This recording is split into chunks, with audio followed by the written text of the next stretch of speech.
अस्सलाम वालेकुम नाज़रीन। वर्क़ा ताज़ा यूट्यूब चैनल में आप सभी का इस्तकबाल है। महाराष्ट्र असेंबली इंतखाबात के लिए कल तारीखों का ऐलान हो चुका है और रियासत महाराष्ट्र में 20 नवंबर को एक मरहले में इंतखाबात होने जा रहे हैं।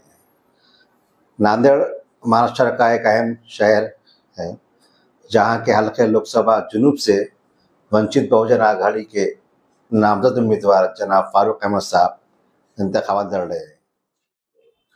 आइए आज हम उनसे उनके सियासी सफ़र के बारे में बातचीत करते हैं और ये इंतखाबात उनके लिए किस तरह के चैलेंज साबित होंगे, इस बारे में उनसे बातचीत करते हैं।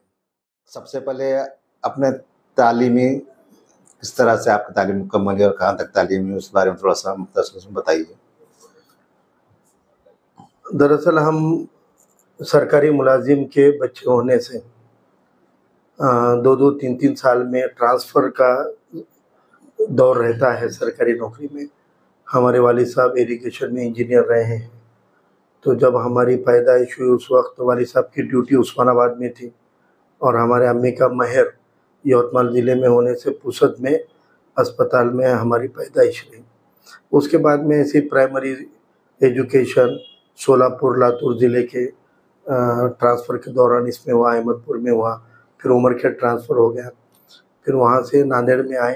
तकरीबन मुझे लगता है कि 9th से आगे 9th 10th Pratibha Niketan school में रहा और 11th 12th से फिर यशवंत कॉलेज में।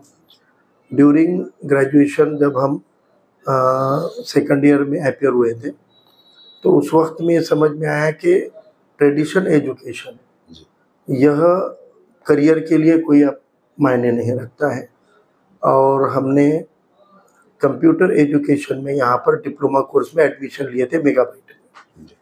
और वो सीखते वक्त पता चला कि जो हम सीख रहे हैं ये बहुत ही आउटडेटेड टेक्नोलॉजी है और अब एडवांस टेक्नोलॉजी है और उसके लिए हैदराबाद जाना पड़ेगा। तो फिर हम हैदराबाद गए। वहाँ पर जेन कंप्यूटर्स के अंदर जो उस्मानिया एफिलेटेड वगैरह इंस्टीट्यूट के अंदर हमने वहाँ पर PG DCA यह किए। हमारा मकसद बाहर जाने का था जी, लेकिन बाहर का वीज़ा भी हुआ था, मेडिकल भी हुआ, लेकिन रेल में हमको एक बुज़ुर्ग मिल गए जो नायब तहसीलदार थे। वो नांदेड़ आ रहे थे पेंशन उठाने के लिए। तो बुज़ुर्ग ने कहा कि ऐसी बात के बाद में पूछे क्या करते हो, तो मैंने कहा भाई बाहर जाने वाला हूँ और मेरी वीज़ा ही है, मेडिकल करके आप। तो उन्होंने कहा कि बड़े कमज़ोर होते हैं जो पैसों के लिए अपना वतन छोड़ रहे हैं। वतन से मोहब्बत थी, फिर लगा कि नहीं जाना चाहिए, तो हमने जाने का प्लान कैंसिल कर दिया। फिर कंप्यूटर इंस्टीट्यूट शुरू की, बहुत अच्छा उसको भी रिस्पांस रहा और MSc के, BCA के, BCS के, MCA के स्टूडेंट्स को जो टेक्निकली फेल होते थे उनको भी पास कराने की इतनी अल्हम्दुलिल्लाह अल्लाह ने महारत दी थी। लेकिन वो करते वक्त 2004 वगैरह के 2002 के गुजरात के दंगों के बाद 2004 से हमने अपने आप को समाजी ज़िंदगी में इन्वॉल्व किए और 2008 से थोड़ा फुल टाइम सोशल लाइफ में आए। सच्चर की रिपोर्ट की वजह से हम पानसरे साहब से जुड़े थे। फिर उसके बाद में चुनाव की राजनीति करनी चाहिए ऐसा लगा, तो फिर आम आदमी पार्टी में गए थे। लेकिन आम आदमी पार्टी में हम गए और उन्होंने चुनाव लड़ना बंद कर दिया जी। और फिर 2017 में हम प्रकाश अम्बेडकर साहब के कामों से मुतासिर हुए और तब से उनके साथ में इनडायरेक्टली जुड़े रहे। 19 की लोकसभा में ऑफिशियली उनको सपोर्ट किया था लोकसभा में, और उसके बाद में तर्जुमान की हैसियत से फिर पार्टी ज्वाइन करके काम कर रहे हैं। गुज़िश्ता असेंबली इंतखाबात भी आपने हिस्सा लिए थे जी। वो इंतखाबात में आपको शायद कम वक्त मिला था आपके तशरीह मुहिम की थे प्रचार के लिए जी। वो इंतखाबात में तजुर्बा कैसा रहा और आज के इंतखाबात आप किस नज़र से देख रहे हैं, क्या है? देखिए, तब उम्मीदवारी के लिए अप्लाई किया था 2014 में भी आम आदमी पार्टी के लोकसभा का टिकट पूरे प्रोसीजर से हमारा नाम फाइनल होके दिल्ली गया था। अच्छा। लेकिन आयन वक्त पे हमारा नाम दिल्ली में लिस्ट में से कट गया। अच्छा। नांदेड़ की ताकतें कहाँ पर भी जाके कुछ भी कर सकती है, और मेरे जैसे एक कार्यकर्ता जो बहुत ही ईमानदारी से काम करता है, नॉन करप्ट तरीके से काम करता है और किसी के सामने हम झुकते नहीं है, मैनेज होते नहीं, इसलिए वो ताकतें हमको टिकट मिलने नहीं देगी। ये 14 की ठोकर के बाद लगा था, तो 19 में भी लगा कि कोशिश कर रहे लेकिन मिलेगा नहीं। जी हर पार्टी को वो मैनेज करते हैं। जी लेकिन अल्हम्दुलिल्लाह 2019 में प्रकाश अम्बेडकर साहब ने किसी की दबाव को, किसी चीज़ को नहीं होते हुए वो अपने मिजाज से अपना काम करते हैं। और तब मुझे टिकट मिला। मेरी बहुत प्रिपरेशन नहीं थी, लेकिन 30 सितंबर को उन्होंने अनाउंस किया था शाम में, 1 अक्टूबर से हम काम को लगे थे, 21 अक्टूबर को वोटिंग थी। जी तो वक्त कम मिला था और हमको लगा था कि अपने लोग जो 50 साल से नुमाइंदगी चाह रहे हैं, पहली बार एक पार्टी ऐसी जो टिकट भी दे रही थी और 15-20 हज़ार वोट का बेस भी दे रही थी। तो उनको लगा कि इस सुनहरे मौके को मुत्तहिदा तौर पे हम कैश करेंगे और मुत्तहिदा तौर पे हम वोट करेंगे और इसको रिजल्ट मिलाएंगे। लेकिन साजिशें ऐसी हुई कि बहका कर, फुसला कर, जज्बात में लाकर, पैसे बांटकर, कुछ ना कुछ वजह से वोटों को फूट बांट दिया गया और उस वजह से तब हार या शिकस्त हुई थी।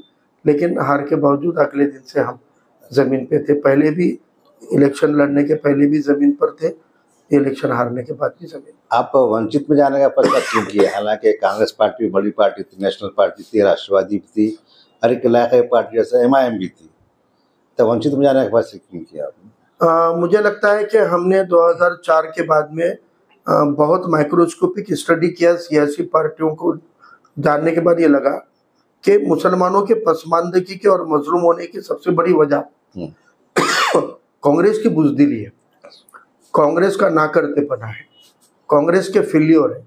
और कांग्रेस इतनी कमज़ोर हो गई है कि वो मुसलमानों के स्पेशल माइनॉरिटी स्पेशल राइट पे बोलना तो दूर, लेकिन मुसलमानों के सिविल राइट जो आम नागरिकों के लिए, आम शहरियों के नागरिक हकूक़ है, उस पर भी बात नहीं करती है।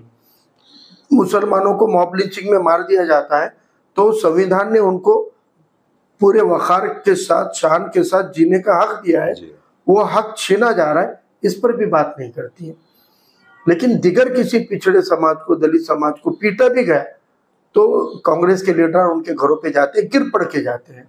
लेकिन मॉब लिंचिंग में अब तक सैकड़ों लोग मारे गए, लेकिन किसी मॉब लिंचिंग के शिकार के घर पे आज की तारीख तक भी ये लोग गए नहीं है। मतलब कांग्रेस का दोहरा म्यार रहा मुसलमानों के साथ रहा। इस वजह से हम आई है कांग्रेस के इन नतीजों से अपनी कौम मजलूम हो गई है और इस जुल्म के खिलाफ लड़ना है। कांग्रेस सोल्यूशन विकल्प नहीं है तो कोई नया विकल्प बने, इसलिए हम मूवमेंट में आए। तो कांग्रेस में एनसीपी में जाने का कोई सवाल नहीं होता। और इसका अल्टरनेट हमको आम आदमी पार्टी लगी थी, लेकिन फिर वो भी चुनाव नहीं लड़े उन्होंने।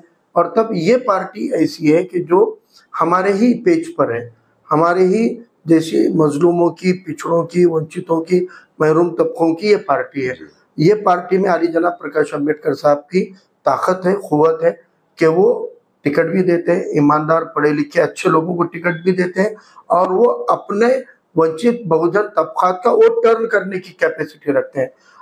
वो चाहे मुस्लिम कैंडिडेट हो, चाहे कोई भी समाज का हो, उसको अपना वोट ट्रांसफर करने की कैपेसिटी अगर किसी में है तो प्रकाश अम्बेडकर साहब में।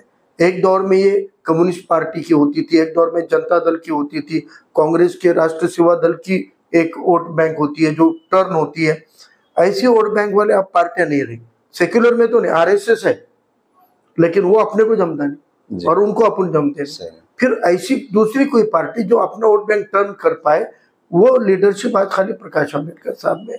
और वो लीडरशिप को साथ में लेकर तमाम बहुजनों ने, OBC ने इसका फायदा उठाना चाहिए कि अपनी लीडरशिप को चुन के आने का मौका प्रकाश अम्बेडकर साहब दे रहे हैं। हमने वो सीढ़ी को इस्तेमाल करके असेंबली और पार्लियामेंट में जाना चाहिए। अच्छा, जैसा रियासत महाराष्ट्र में फिरकापरस्त जमात बीजेपी को रोकने के लिए तमाम पार्टियां इत्तेहाद, जैसे महाविकास आघाड़ी के इत्तेहाद में है, तो सदस्य सब पार्टी से है इसके अंदर, लेकिन प्रकाश अम्बेडकर साहब शायद उसमें है नहीं या उन्हें लिया नहीं गया। क्या उन अप्रोच हुए थे इलेक्शन से पहले कि हम वहाँ पार्टी में आएंगे, MV में आएंगे? अंग्रेज़ों की ग़ुलामी के दौर में, जब अंग्रेज़ों की ग़ुलामी के ख़िलाफ़ आज़ादी की लड़ाई लड़ी जा रही थी, उस वक्त डॉक्टर बाबा साहब अम्बेडकर छुआछूत की लड़ाई के खिलाफ में आवाज़ उठा रहे थे। तब गांधी जी ने डॉक्टर बाबा साहब अम्बेडकर को बुला के कहा, डॉक्टर अम्बेडकर, आप हिंदू धर्म के अंदर आपके साथ गैर बराबरी होती है, छुआछूत होती है, इसकी लड़ाई लड़ रहे हो, लेकिन पहले अपने को अंग्रेजों के खिलाफ लड़ना जरूरी है। ये अपना अंदरूनी मामला है, पहले अंग्रेजों को अपने को हराना जरूरी है। तब बाबा साहब अम्बेडकर ने बहुत प्यारा सवाल पूछा गांधी जी से कि गांधी जी, अंग्रेजों की हुकूमत हो या अंग्रेज जाने के बाद की आपकी हुकूमत हो, हमारे साथ में अगर तब भी गैर बराबरी का ही व्यवहार होने वाला होगा, हमारे साथ गैर बराबरी होने वाली है, छुआछूत होने वाली है, तो हमारे लिए कोई फर्क नहीं पड़ता सरकार अंग्रेजों की है कि आपकी है। पहले लड़ाई हमारे साथ बराबरी का नजरिया और रवैये की है। आज मेरा वही पूछना है कि बीजेपी की सरकार को हटाकर कांग्रेस की सरकार ला लेने के बाद हमारे ऊपर के हमले, हमारे ऊपर की गैर बराबरी ये दूर होने वाली है क्या? हमारे लिए कांग्रेस लड़ने वाली है क्या? अगर नहीं लड़ने वाली है तो वो रहकर हमको उससे डरने की बजाय बीजेपी से ही लड़ने की और डायरेक्ट लड़ने की तैयारी करनी चाहिए, दायरे में, संविधान के दायरे में रहकर। मुझे लगता है कि कांग्रेस आपकी नुमाइंदगी ना तो आपको कोई नुमाइंदगी देती है ना आपकी नुमाइंदगी करती है। आप चुन के नहीं आए ना, ठीक है, जिनको चुन के लाए वो आपकी नुमाइंदगी कर रहे हैं क्या? वक्फ अमेंडमेंट बिल के ऊपर किसने क्या आवाज उठाई? एमवीए के लोगों ने वॉकआउट किया, एमवीए के लोग मुंह नहीं खोल रहे। आज घेराव करने के बाद, आज लोगों ने ठोकने के बाद कम से कम शिवसेना का प्रवक्ता तो बोल रहा है हम बोलेंगे। कांग्रेस तो उतना भी बोलने को तैयार नहीं, एनसीपी उतना बोलने को तैयार नहीं। ये विकल्प कहां से हुए फिर? तो अपन दिगर पिछड़ों को साथ में लो, अपनी नुमाइंदगी खुद बनाओ ना। क्लियर कहते हैं हम, बीजेपी से, शिवसेना से डरने की 40 साल के तजुर्बे नाकाम है। आपने जब से वोट बैंक बनकर सेना बीजेपी को हराने की लड़ाई लड़े हैं, तब से बीजेपी ताकतवर हुई है। 40 साल पहले राजीव गांधी के दौर में 400 से ज्यादा सीटें चुनकर आई थी। उसके बाद शाहबानो का मामला हुआ, उसके बाद में बाबरी मस्जिद का ताला तोड़े, उसके बाद के हर इलेक्शन में बीजेपी को हराने के लिए हम वोट कर रहे हैं। लेकिन तब से 414 की कांग्रेस 100 के अंदर सिमटती गई और 2 सीट वाली बीजेपी 300 के 400 के करीब जाने लगी। तो क्या वजह ये नाकामी अभी क्यों आई? हमको भी सोचना पड़ेगा। कांग्रेस का नजरिया और रवैया हमारे लिए ठीक नहीं है।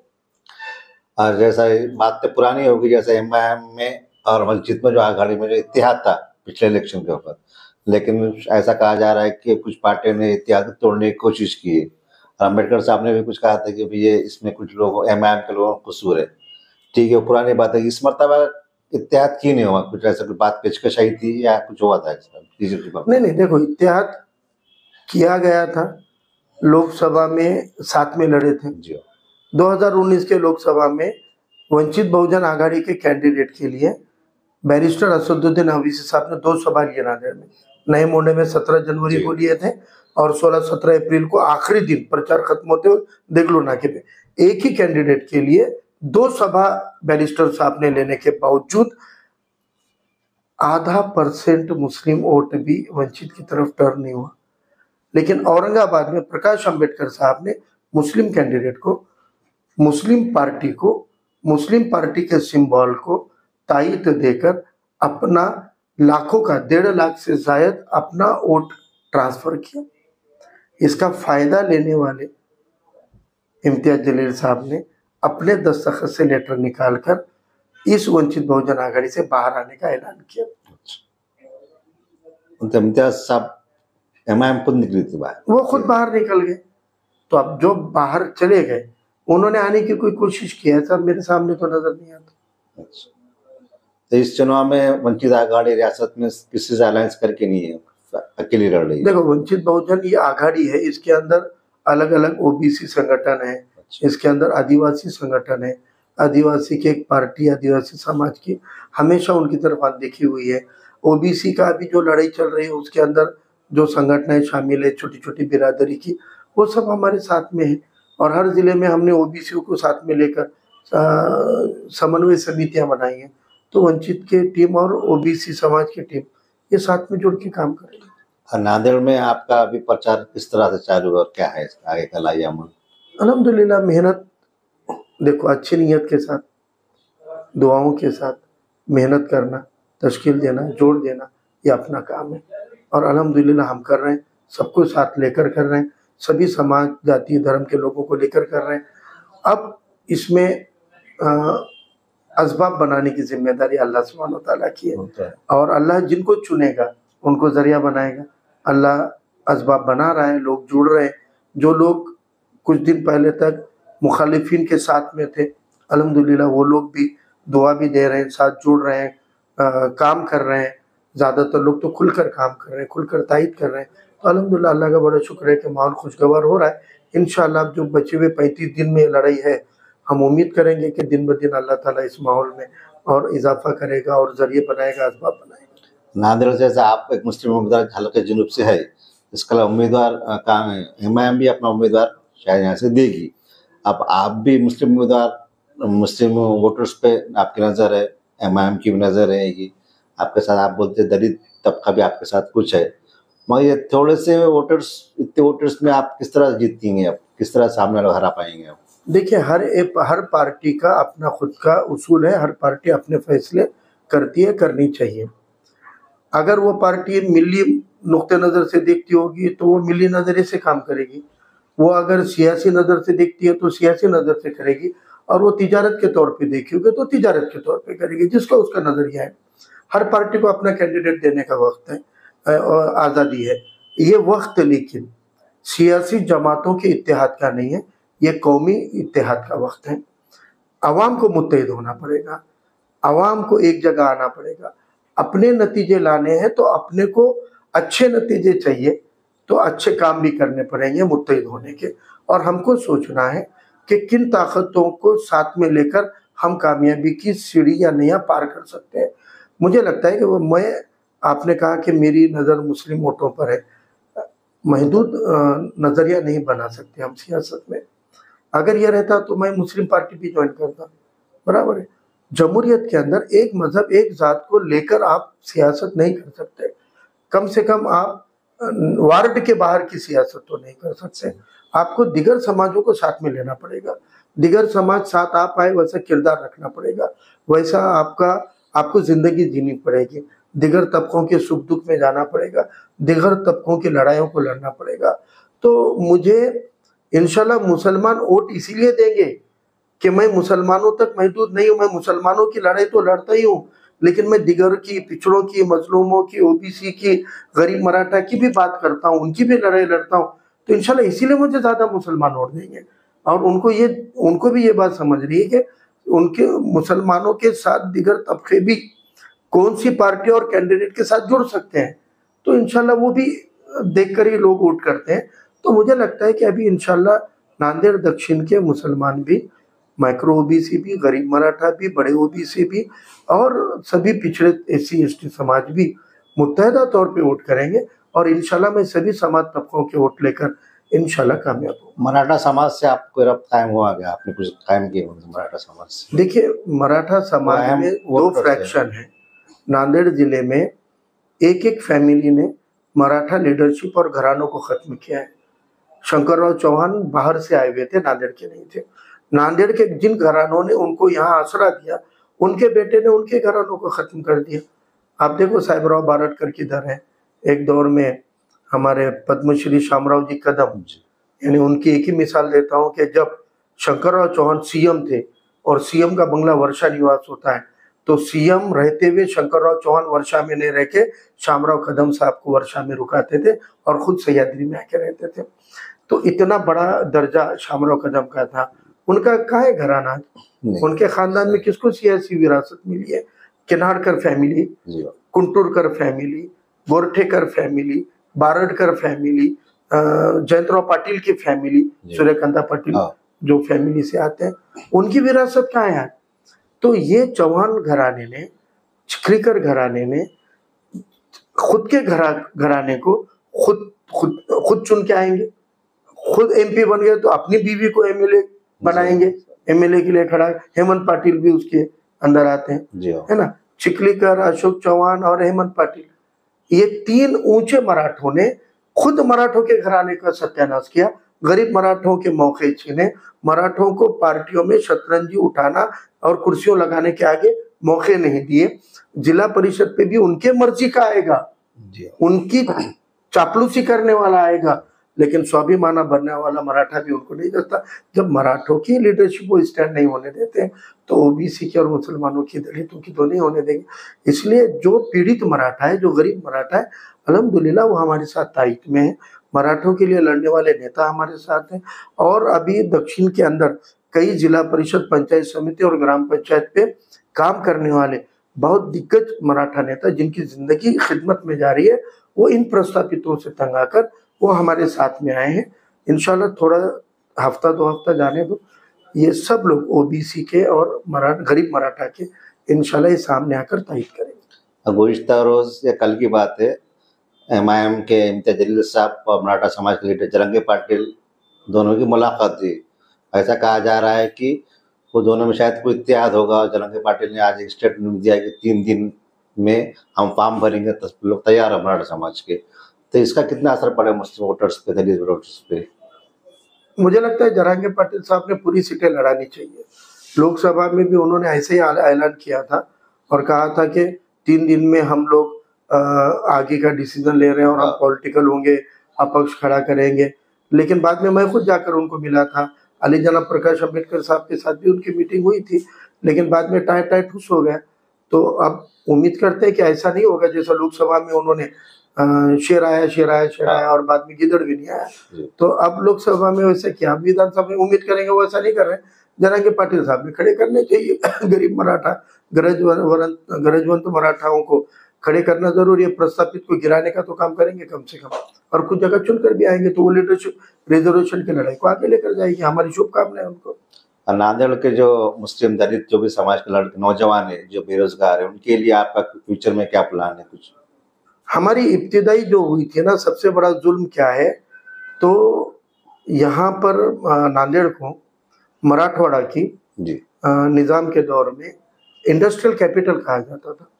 अकीली उस्मान शाही मिल में 8 से 12 हजार मजदूरों को 12 महीने रोजगार मिलता था।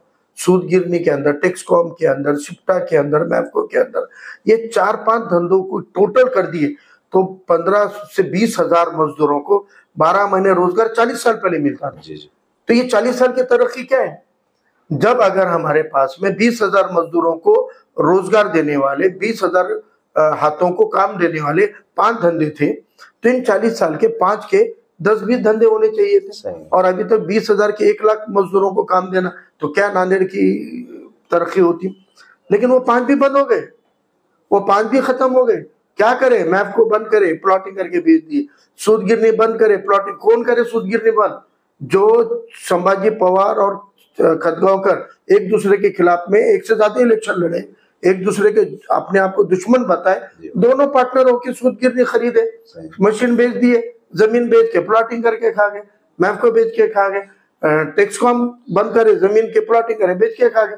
यही लीडर है ना वो, और यही लीडर आज बीजेपी में, सेना में, कांग्रेस में रोटेशन हो रहा है। जो बीजेपी को हराने के लिए हम खतगांवकर को चुन के लाते थे, वो एक ने 2-2 बार बीजेपी में प्रवेश किया। जो पोकरना को हराने के लिए अशोक चौहान को जिताते थे, पोकरना को जिताते थे बीजेपी को हराने को, वो 2-2 बार बीजेपी में प्रवेश कर रहे। राउंड 1, राउंड 2, अब तीसरा राउंड कांग्रेस में प्रवेश का है। अब 1-1.5 महीने के बाद में फिर बीजेपी के प्रवेश, कोई गारंटी नहीं है ये किधर जाएंगे। अरे बदलो ना सड़े गले लोगों को, चेहरों को, फ्रेश लीडरशिप लाओ ना। 15-15, 20-20 साल से समाजी जिंदगी में बताओ, हमारे किरदार में खोट बताओ, कमी बताओ, दाग बताओ, कमजोरी बताओ, नहीं तो कबूल करो। अगर इस्लाह की जरूरत है, इस्लाह करो हमारी। और कोई बड़ी खोट है तो बताओ हमको, बड़ी वजह है तो बताओ हमको कि हमने कब किसको बेच दिया, हमने कब करप्ट काम किया, हम कहाँ झुक गए, हम कहाँ मैनेज हो गए, बताओ आप ही साथ। नहीं है तो साथ दो, साथ दो। एक जज्बे से लड़ रहे हैं कि हम जो आज हमारे ऊपर हमले हैं, जो आज हमारे मौके छीने जा रहे हैं, अकेले मुसलमानों के नहीं, मुसलमानों के साथ साथ दिगर तबकों के लिए, उनके हक के लिए, उनके हकूक के लिए लड़ने की तैयारी है, लड़ने का जज्बा है, लड़ने का अल्हम्दुलिल्लाह तजुर्बा है, लड़ने की जुर्रत है। और जहां जुर्रत होती है वहां तायद और सपोर्ट करना चाहिए। और यही उम्मीद है आज नांदेड़ की आवाम से कि आप हमारे 15-20 साल की खुली किताब, हमको किसी की मुखालिफत करके चुन के नहीं आना है, हमको तोड़ फोड़ से नहीं आना है, हमको जोड़ के आना है, हमको तश्कील और जोड़ के काम से आगे आना है। इंशाल्लाह उम्मीद करेंगे। और अल्हम्दुलिल्लाह ये 15-20 दिनों में जिस तरीके से माहौल ढल रहा है, खुशगवार हो रहा है, अल्हम्दुलिल्लाह अल्लाह ताला का बहुत एहसान है कि अल्लाह ताला इस माहौल को दिन ब दिन और बेहतर बना रहे हैं। आखिरी सवाल, नांदेड़ के वोटर्स से आपको आप क्या पैगाम देना चाहेंगे? नांदेड़ के सभी धर्म जाति के वोटर को मैं कहना चाहता हूँ कि एक अल्टरनेट की जरूरत है, एक ताज़ी लीडरशिप की जरूरत है। यही सड़े गली लीडरशिप को बाजू फेंको, एक नए लोगों को मौका दो। इंशाल्लाह हम आपको यकीन दिलाते हैं कि हम चुनकर आने के बाद सभी पसमानदा, सभी मजलूम तबकों के लिए लड़ेंगे। हम बेरोजगारी के खिलाफ लड़ेंगे, तरक्याती कामों के लिए लड़ेंगे, और जो 50 साल में हमारे जिन जिन समाज बस्तियों को पिछड़ा हुआ रखा गया, निधि नहीं दिया गया, उनकी तरफ तवज्जो नहीं दी गई, उनकी तरफ काम नहीं किया गया, जिनके साथ बराबरी का नजरिया नहीं रखा जाता, बराबरी का रवैया नहीं रखा जाता, आज सरकारी दवाखाने में, पुलिस स्टेशन में, जिला कचहरी में, महानगर पालिका में जाने के बाद आपके साथ में पूरी शान के साथ में, अच्छे रवैये के साथ में बात नहीं की जाती है। एक बार अगर कोई आपका ख्याल चुन के आ जाएगा तो इस सिस्टम को हम बेहतर बना सकते हैं। बेहतर बनाने की जुर्रत करने के लिए हम तैयार हैं, सपोर्ट आप कीजिए। एक बार एक कार्यकर्ता को, एक बार मुझे लगता है कि नांदेड़ की आवाम ने मौका देना चाहिए, और नांदेड़ ये हमेशा इनकलाबी तहरीक का सेंटर रहा है, कार्यकर्ताओं के साथ, बागियों के साथ खड़े रहने वाला जिला है। इंशाल्लाह इस बार एक बहुत बड़ा बदलाव हम ला रहे हैं। ठीक है, शुक्रिया।